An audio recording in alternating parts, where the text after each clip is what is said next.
Hi everyone, this is Migs from Sneaks and Ball PH, and today we have a detailed review on the Nike LeBron 2 Maccabi Tel Aviv.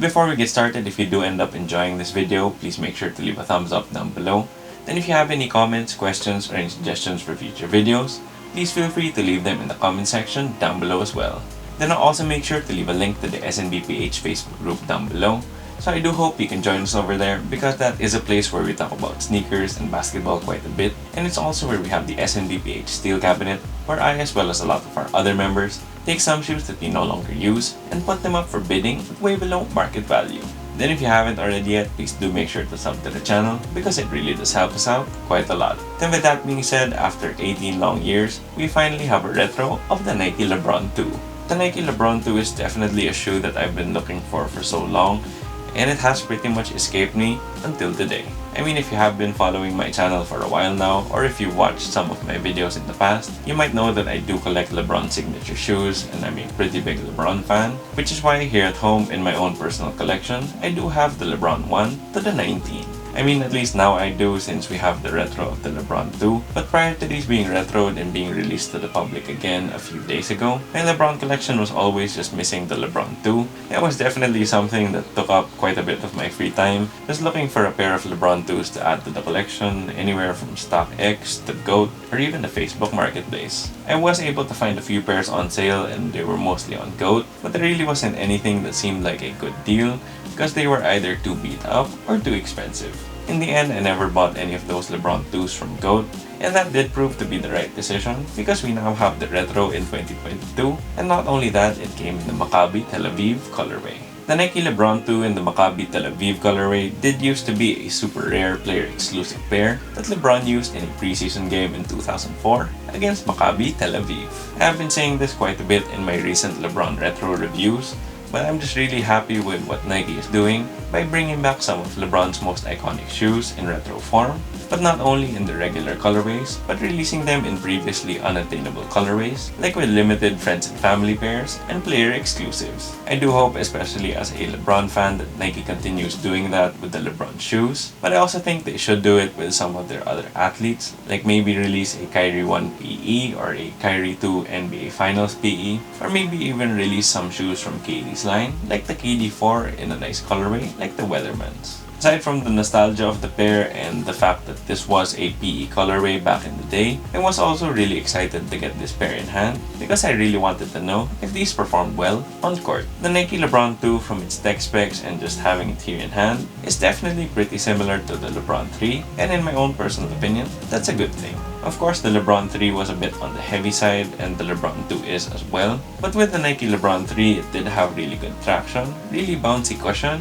and really nice and soft materials as well. I do think the Nike LeBron 2, given how similar it is to the 3, will also perform really well on court, but to get into more detail, let's take a look at the tech specs. So starting off with the traction, the Nike LeBron 2 does mostly have solid rubber all throughout, but with some bits of translucent rubber on the edges of the medial and lateral side. The portions of translucent rubber do have this basic horizontal line pattern, but for the solid rubber that goes pretty much all throughout the shoe, you have this sort of zigzag pattern that when you look closely are actually LeBron's initials, LJ. The traction overall feels pretty good. It felt pretty grippy here on my wood floors at home, and a good thing about the pattern is that it is spaced out quite a bit, so it won't really allow a lot of dust to build up and clog the traction. Then being that this shoe is from 2004, the rubber is pretty hard and is also quite thick, so you can definitely expect this to last a really long time, whether you play indoors or outdoors. Then moving on to the cushion, the Nike LeBron 2 makes use of a full-length injected file-on midsole with a full-length zoom unit as well. Trying these out here at home for the first time and just sort of jumping around, I did feel a little bit of that full-length zoom just giving me some nice bounce back,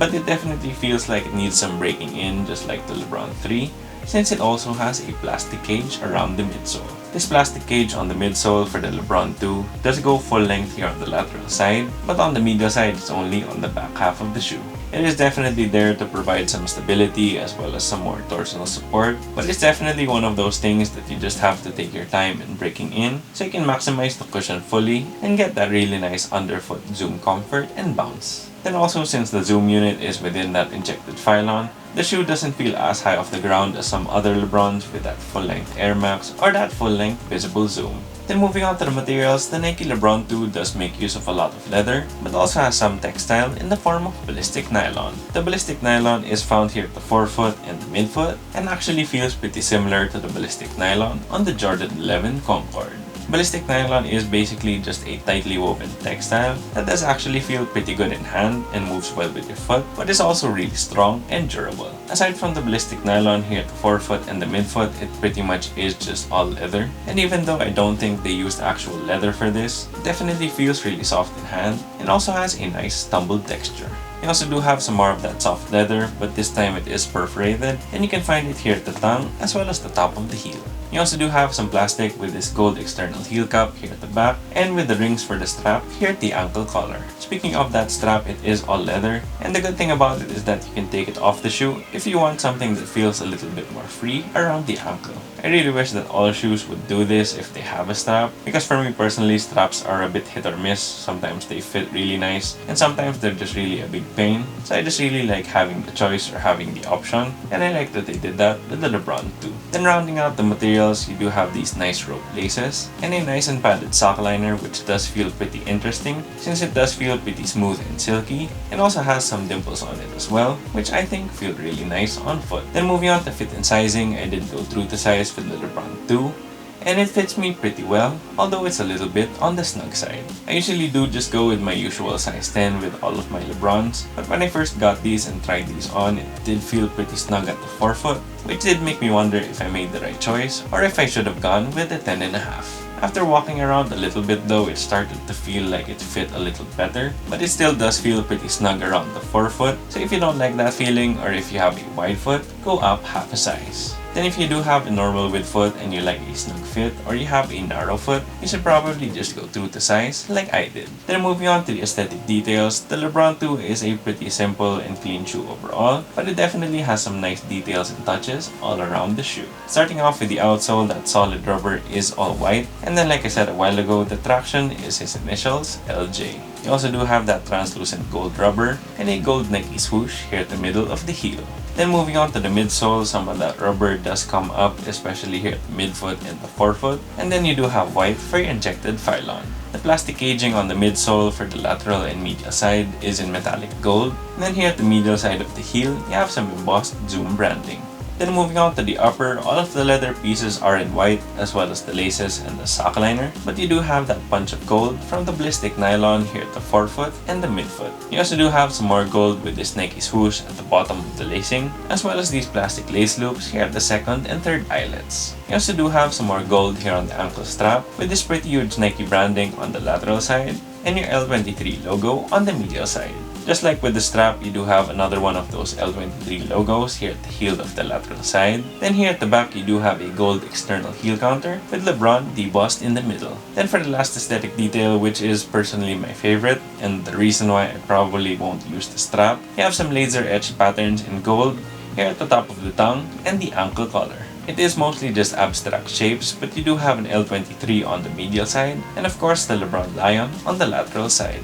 Then moving on to the overall aesthetics, I just think that this particular colorway of the LeBron 2 looks super clean with that white and gold, because I think it uses a good amount of gold without it being overwhelming or too much. The white on that leather is just very clean, and I just really like the placement of the leather on the entire shoe, because it naturally just gives it nice color blocking, as well as good textural contrast with that ballistic nylon. Of course, even if the Nike LeBron 2 doesn't look and feel as high off the ground as the other LeBrons, it still looks pretty bulky and pretty heavy, but in my opinion that actually helps give it some appeal for off-court use, because it does have that early 2000s sort of retro vibe, where you have these sort of bulky mid to high cut shoes. I also really enjoy this giant Nike logo here at the strap with this gold, which kinda does put me in a bit of a dilemma because I like that Nike detail here on the strap, but I also do like the look of the shoe without the strap because you can see the laser pattern on the ankle collar. I will try to put b-roll of the shoe both with and without the strap, so just let me know in the comment section down below what you would prefer,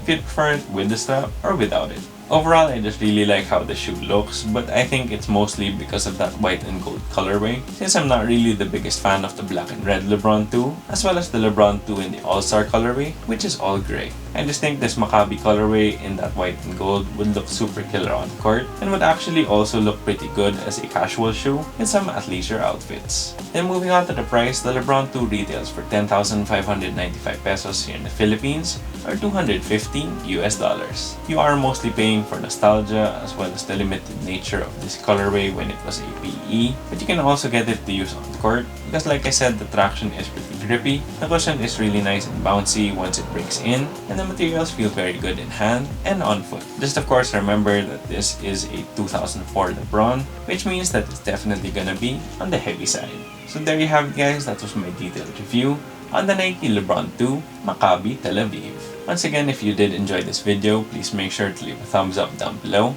Then if you haven't already yet, please do make sure to subscribe to the channel and click that bell icon for notifications. Then as always, whether you're looking for that retail win, or if you're a 19-year-old superstar getting ready for your second year in the league, just keep on hunting.